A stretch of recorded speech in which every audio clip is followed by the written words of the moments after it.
Diálogo Directo.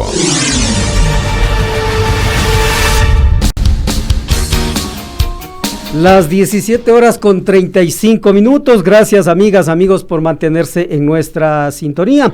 Gracias también al economista Víctor Hugo Villacrés, quien nos está acompañando acá en los estudios de Radio Pichincha Universal para hablar sobre algunos temas. Justamente, economista, muy buenas tardes y bienvenido. Escuchábamos al señor Rodrigo Gómez de la Torre sobre lo que implicaría un acuerdo comercial con México. Él dice que es una muy buena alternativa y una posibilidad de crecimiento para nuestro país, para la industria, para las industrias diversas que tenemos nosotros, un acuerdo con México de cara a ingresar a la Alianza del Pacífico. ¿Qué reacción le merece esta opinión? Y usted debe haber escuchado ya las declaraciones del señor Rodrigo Gómez de la Torre. Bienvenido, economista. ¿Qué tal, José? Buenas tardes. Un saludo a la gente que nos escucha a través de Pichincha Universal. Bueno, los acuerdos comerciales son herramientas de política comercial que tienen los países. Pueden ser de carácter bilateral o pueden ser de carácter multilateral. Por ejemplo, si se firma un acuerdo con la Comunidad Europea, no sería con un solo país, o si se firma un acuerdo con la Alianza del Pacífico, sería con un grupo de países. Claro. Ahora, lo importante en los acuerdos comerciales es, primero, cómo se negocian estos. Segundo, defender los intereses del país. ¿Cómo se van a defender dentro de estas negociaciones los intereses del país? Que tratemos de proyectar que el resultado de balanza comercial neta entre los países con los que firmamos acuerdos y el Ecuador sea positiva, porque no tiene mayor sentido firmar un acuerdo comercial con quienes tenemos balanzas negativas. Y otro elemento que hay que tener en cuenta es que seamos complementarios en términos de producción, es decir, que ellos necesiten lo que nosotros producimos y que nosotros necesitemos lo que ellos producen. Creo que esos 4 elementos tienen que estar inmersos en un proceso de negociación de un acuerdo comercial. Después hay algunos elementos que ya están en el detalle, decía mi abuelita, el diablo está en los detalles, y esa es la verdad en los acuerdos comerciales. De la misma manera, el diablo está en los detalles. Depende, por ejemplo, del tema de reglas de origen, que tiene que ver básicamente con el hecho de que usted puede determinar hasta qué porcentaje de producción debe tener del país con el cual usted ha firmado el acuerdo para que ese producto sea exportable hacia su país. Y ese tipo de elementos que están dentro de la minucia, dentro de la letra chica, que hacen que estos acuerdos puedan ser favorables. Entonces, como tal, yo realmente en este momento de la economía no me cerraría a acuerdos comerciales. El tema es cómo se negocian y qué beneficios traen para el Ecuador, una proyección neta positiva, siempre que nosotros seamos complementarios con los otros países. Creo que esos son elementos trascendentales dentro de una discusión de acuerdos comerciales. Esta discusión tiene años. Me acuerdo, yo estaba todavía saliendo de la universidad cuando se hablaba ya de un probable TLC en aquel entonces, el famoso Tratado de Libre Comercio con los Estados Unidos.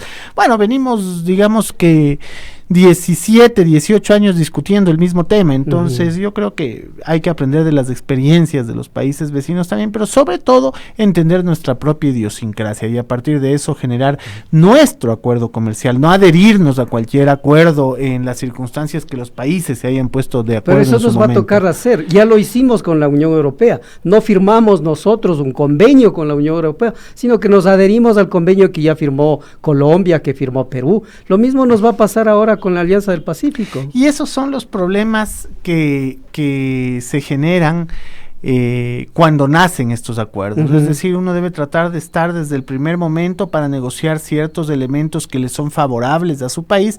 Caso contrario, cuando hay adhesiones, esto es un tema en donde usted básicamente acepta las condiciones en las que los países acordaron ese tratado comercial. Entonces, en ese contexto, yo sí creo que hay que leer detenidamente la letra pequeña, la minucia, y entender cuáles son los beneficios y sobre todo cuáles son los costos. Y si los beneficios son mayores a los costos, en un simple modelo costo-beneficio de economía, pues se puede firmar un acuerdo comercial. Pero si los costos superan a los beneficios, creo que sería poco relevante para el país que hagamos de ese tipo de cosas. Y ahora le toca a Ecuador porque necesita vender muchísimo para mejorar nuestra balanza comercial. Lamentablemente Y justo sobre esto íbamos a hablar, economista. La inversión pública en el Ecuador ha descendido terriblemente. No hay dinero o el gobierno no destina dinero para obras que en definitiva benefician al país y que también provocan, por ejemplo, el incremento de puestos de empleo. Ahí hay varios factores, ¿no? Dentro de los determinantes del Producto Interno Bruto tenemos sin duda el consumo, la inversión, el gasto de gobierno y el resultado de balanza comercial, que es el que mencionábamos hace un momento. Dentro de lo que tiene que ver con la economía local, va a ser muy importante que los dos motores de la economía funcionen. Hasta hace 3 años nos quejábamos de una excesiva inversión pública o de un excesivo gasto público, depende de la óptica con la que se la mire. Claro. Pero de todos modos existía un motor funcionando al 100%. El otro motor, digamos que estaba por ahí a un 10, un 15%. Ahora, todas las políticas del actual gobierno han tratado de activar el otro motor, activar el motor de lo privado. No siento que se lo ha conseguido del todo, sino hay que ver las cifras de empleo, de la evolución que ha existido ahí, del tema del desempleo y de lo que usted decía, de la evolución del PIB. Basta analizar los 2 últimos años de evolución del PIB para saber que el resultado en economía no ha sido positivo, pero a eso se ha sumado una desaceleración del motor del sector público. Entonces usted tiene que el motor privado no está haciendo su trabajo y ha habido un proceso de desaceleración del sector público. Entonces tiene un escenario en donde simplemente el avión, lejos de volar y dirigirse a un ritmo fuerte hacia un destino, digamos que simplemente está planeando. Entonces ese planear del avión, ojalá la gente me pueda entender, la gente que nos escucha, ese estar planeando significa que no le está llevando a ningún rumbo. Más o menos está como el avión ayer en España dando vueltas sobre el propio eje en Madrid antes de hacer el aterrizaje forzoso que tuvo que hacer lamentablemente. Acá estamos dando vueltas sobre el propio eje, pero no logramos generar una ruta que nos permita un camino concreto de desarrollo, de eficiencia, en donde con equidad se pueda tener crecimiento económico o se pueda tener crecimiento económico con equidad, porque las dos cosas van de la mano. Es importante crecer para redistribuir, pero también hay que redistribuir para crecer. Es decir, no va primero el uno y luego el otro. Las dos cosas van a la par. Y eso ocurre cuando funcionan bien el sector público y el sector privado. Recibíamos una estadística, me parece que era el día de ayer, en donde se hablaba de que este primer mes del año existe más o menos 30 millones de dólares de inversión pública. Así entonces dígame usted con ese tipo de inversión hacia dónde caminamos. Ni siquiera se van a cumplir las proyecciones del Banco Central, que habla de un probable 0,7% de crecimiento, del Banco Mundial, que habla del 0,3%. Yo creo que siguen siendo proyecciones bastante generosas si seguimos con ese nivel de inversión pública. Pero además de eso, mire usted qué pasó en el 2019. Cerramos el 2019 con una subejecución presupuestaria, José. Esto es importante que la gente conozca. Es decir, de lo que habían presupuestado cada una de las instituciones del sector público, de lo que había presupuestado el Ministerio de Educación, el Ministerio de Salud, de lo que había presupuestado el Ministerio de Ambiente, en promedio se llegó a tener el 55% de ejecución, lo que quiere decir que ni siquiera cumplieron lo que ellos programaron. Y entonces ese dinero o regresa a la cuenta del fisco o qué es lo que sucede. Pero además de eso, la falta de utilización de recursos genera un estancamiento de la economía, o lo que pasó el año anterior, de crecimiento económico, porque sí hay que ser claros y decir que los temas del mes de octubre tuvieron un impacto, pero no hay que dejar de desconocer no hay que dejar de reconocer que la ineficiencia del sector público ha tenido también otro impacto en el decrecimiento que tuvimos en el 2019. Como le digo, es inaudito ese nivel de subejecución presupuestaria. Habría que revisar la historia reciente del país para ver si existe algún año en que en promedio el país en las diferentes instituciones del sector público haya tenido ese nivel de subejecución presupuestaria. Por ejemplo, ahí la Asamblea Nacional debería actuar. Debería de alguna manera llamar la atención por lo menos al Ejecutivo. Por Dios, ejecuten lo que ustedes mismos proponen, porque la falta de inversión pública, la falta de inversión privada evita que se dinamice la economía, como antes, por ejemplo, y como decimos, la inversión, sea pública o privada, es la que crea empleo para la gente, para que tenga sus recursos para poder comprarle a la industria ecuatoriana. Y el empleo es la manera más digna de sacar a la gente de la pobreza. Fíjese, José, el que gana el salario básico, gana $400, utiliza gran parte de ese salario en comprar bienes nacionales, servicios nacionales, porque tiene que utilizar transporte, que el transporte no se importa, es decir, el servicio de transporte se lo paga aquí en el país, alimentación, el servicio de alimentación se paga aquí en el país, si tiene que comprar productos agrícolas va a los mercados y es producto producido en el país. Lo que le quiero decir, que los que ganan el salario básico en un alto porcentaje lo invierten en bienes y servicios de producción nacional,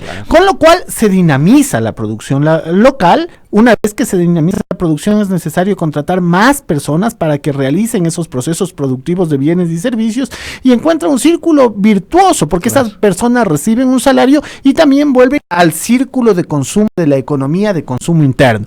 Conforme los salarios van siendo más altos, la gente puede destinar un mayor porcentaje o al ahorro o a la compra de bienes importados, va sustituyendo el bien nacional por el bien importado o a otro tipo de cosas que en general pueden terminar distribuyendo los dólares de otra manera. ¿Qué le quiero decir? Que normalmente la gente que menos recursos tiene es la que más colabora en el proceso de crecimiento de la economía y de las empresas. Eso debería entender el sector privado. Como yo siempre digo, existía un famoso economista mexicano, usted seguramente lo escuchó, en Mario Moreno, Cantinflas, y Cantinflas decía, vea, yo no quiero que se terminen los ricos, lo que quiero es que se terminen los pobres.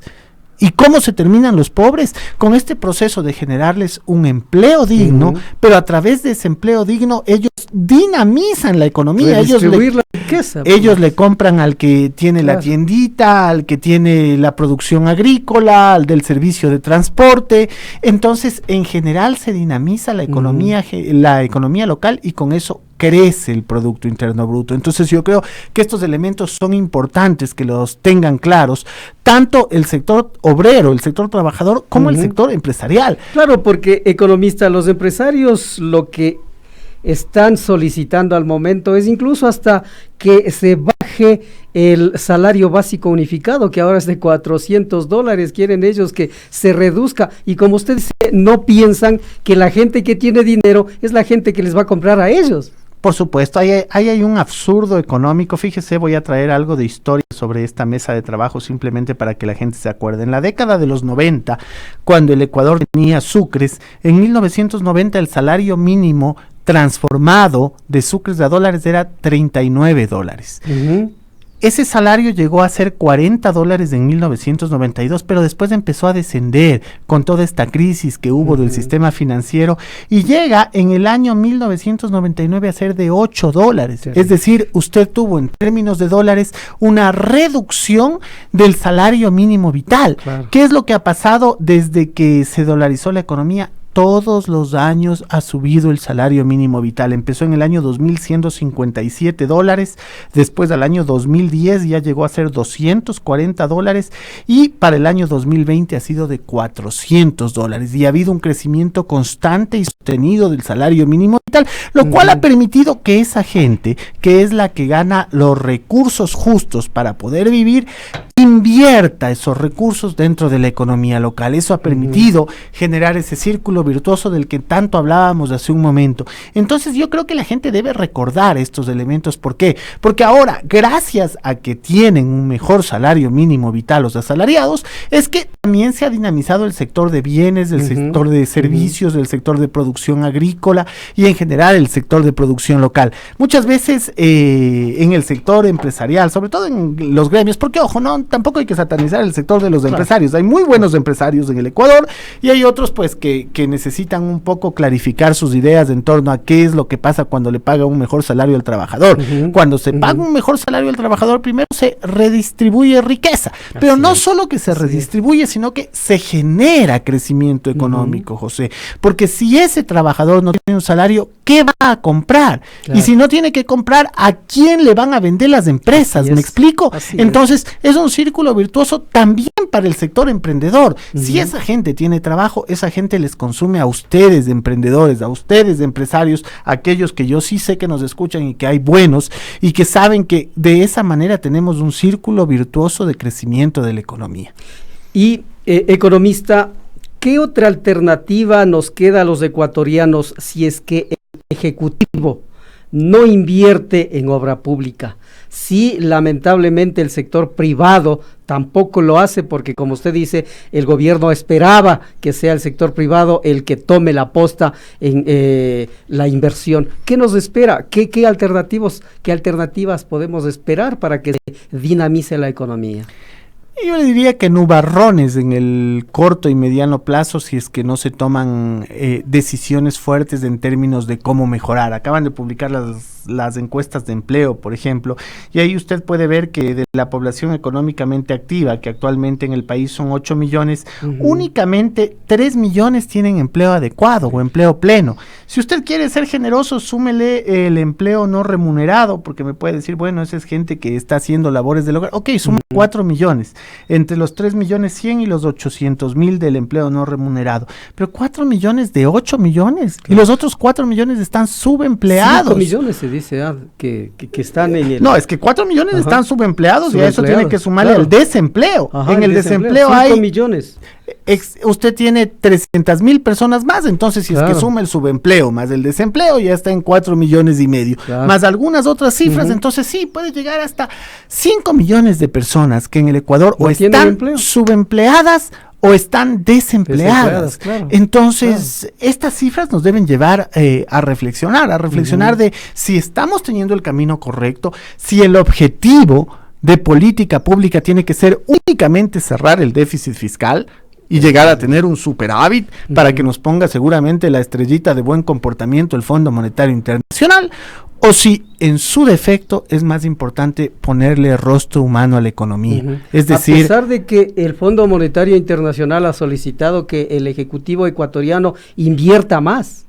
Claro, pero no nos olvidemos que esa inversión debe darse en el sector social para que podamos recuperar muchos de los indicadores que se han ido deteriorando a lo largo de este tiempo. Estoy hablando de la pobreza, estoy hablando de la pobreza extrema, estoy hablando de la pobreza rural, indicadores que se han deteriorado, estoy hablando de la mortalidad infantil, que son indicadores que se venían manejando en el contexto de alcanzar los objetivos de desarrollo sostenible, de los cuales el Ecuador es signatario, y que parecía que por primera vez en muchísimos años que hemos firmado íbamos a alcanzar esas metas, pero con los retrocesos que hemos tenido no va a ser posible, y estos retrocesos ¿a cambio de qué? A cambio de tener superávit fiscal. Mire, José, yo quiero que la gente nos entienda y quiero ejemplificar claramente esto. Es como que usted tiene un dinero en la cuenta de ahorros, sin embargo les tiene a sus hijos descalzos. ¿Y para qué le sirve el dinero en la cuenta de ahorros? Para nada si usted no es capaz de darles una vida digna a sus hijos. Ese es el símil que yo veo con el país. La idea de cuando usted busca superávit fiscal. Pero la idea de los otros sectores es tener justamente eso en la libreta de ahorros para cuando algún momento no solamente sea que los hijos estén descalzos, sino que suceda por ahí una hecatombe en la que podría usted tener esos recursos para poder solventar. Claro, pero seguramente usted y yo somos padres de familia, José. ¿Qué mayor hecatombe que tener a sus hijos descalzos? Claro. En el caso del Ecuador, ¿qué mayor hecatombe que tener 2 millones de personas que viven con $1.60 diario? Entonces, ¿no será que debemos invertir en la parte social y tratar de reducir inequidades para de esa manera tener una sociedad más justa? Recientemente le entregaron un premio a Alicia Bárcena, que es de la secretaria ejecutiva de la Comisión Económica para América Latina, y ella hablaba de el profundo cambio que necesita América Latina en el crecimiento con redistribución, el crecimiento con equidad. No podemos asumir que la desigualdad es un elemento funcional de la economía. Claro. No podemos asumir que la desigualdad es un elemento que siempre va a estar presente logísticamente en la economía. Tenemos que trabajar como país para conseguir que se reduzcan las brechas. A nivel mundial sabemos que el 50% de riqueza se concentra en el 10% de manos. En el caso ecuatoriano se habla de que el 60% de la riqueza se concentra en el 10% de ecuatorianos. Mientras el 40% restante está entre todo el 90% de ecuatorianos. Claro, imagínense, y esa inequidad, esa desigualdad es la que lleva justamente a las protestas que estamos viviendo en Latinoamérica y también la vivimos en nuestro país. es que la protesta que se ha dado a nivel regional no es otra cosa que el reflejo de la mala aplicación de políticas económicas en los diferentes países. No es aislado lo que pasó y sigue pasando en Chile, lo que ha pasado en Ecuador, lo que pasó en Bolivia, lo que acaba de pasar en Colombia con el tema laboral. Entonces, todas estas cuestiones no son aisladas, son síntomas de una causa. Y la causa es profunda, la causa es la profunda desigualdad de esta región. Fíjese, José, no somos la región más pobre del mundo, y esto es importante que la gente lo sepa. No somos la región más pobre del mundo, pero sí somos la más desigual. Y algo hay que hacer para que esa desigualdad, esa brecha inmensa pueda ir cerrándose en algún momento. Hay que trabajar en una agenda de país para los próximos 10 o 15 años, cumplir los objetivos de desarrollo sostenible, tener una mejor educación pública, tener un mejor sistema de salud pública, reducir pobreza, reducir mortalidad infantil, reducir enfermedades que hasta cierto punto podrían ser fácilmente diagnosticables, trabajar en prevención, y entonces de esa manera yo creo que vamos a tener una sociedad un poco más justa, una sociedad en donde todos podamos vivir mejor, porque muchas veces, sin justificar lo que ocurre en términos de delincuencia, que va en una escalada atroz en el Ecuador, pero muchas veces esa delincuencia también es reflejo de falta de empleo. Uno se pone a pensar que ahí puede haber desesperación de la gente, más allá de que pueden haber algunos que sí lo hacen por un vicio, por una, llamémoslo coloquialmente, por una mañosería que existe, pero en muchos de los casos es necesidad. Entonces, ¿cómo trabajamos nosotros como país para reducir las brechas y para alcanzar un mayor desarrollo? Ojo, si no hay tanta pobreza, también la clase más pudiente va a vivir mejor. Sí. Entonces yo creo que tenemos que pensar los sobresaltos que ahora tienen, por supuesto. Entonces yo creo que hay que pensar juntos la economía. A veces vemos desde el profundo individualismo del hecho de, bueno, yo estoy bien, yo tengo mis recursos, no importa esos 2 millones de personas que viven con menos de $2 al día. Pero yo les invito a todos los ecuatorianos, si reflexionamos juntos, un país más viable, un país más justo, un país socialmente más justo, un país democráticamente más equitativo, seguramente vamos a tener un crecimiento que va a favorecer a las élites económicas sin descuidar lo que ocurre en los sectores más pobres de la economía. Entonces ese sería un crecimiento con redistribución, como le digo, que decía Cantinflas en su momento, que los ricos sigan siendo ricos. El problema es que los pobres salgan de ahí. Tratemos de igualarles hacia la clase media y si es mejor, más arriba. Perfecto. Muchísimas gracias al economista Víctor Hugo Villacrés. Hemos hablado acerca de varios temas, qué interesante. Muchísimas gracias también a usted, amigo, por estar en esta tercera emisión de Punto Noticias. Que tengan ustedes, gracias a nuestros compañeros, por supuesto, quien está al frente de todo lo que nosotros podemos llevarles a ustedes, amigos, a Ronnie Mayorga en los controles, Cristian Mayla en la transmisión en nuestras redes sociales, Silvia Estrella en la coordinación de las entrevistas. Les habló José Robalino Vena. Hasta luego.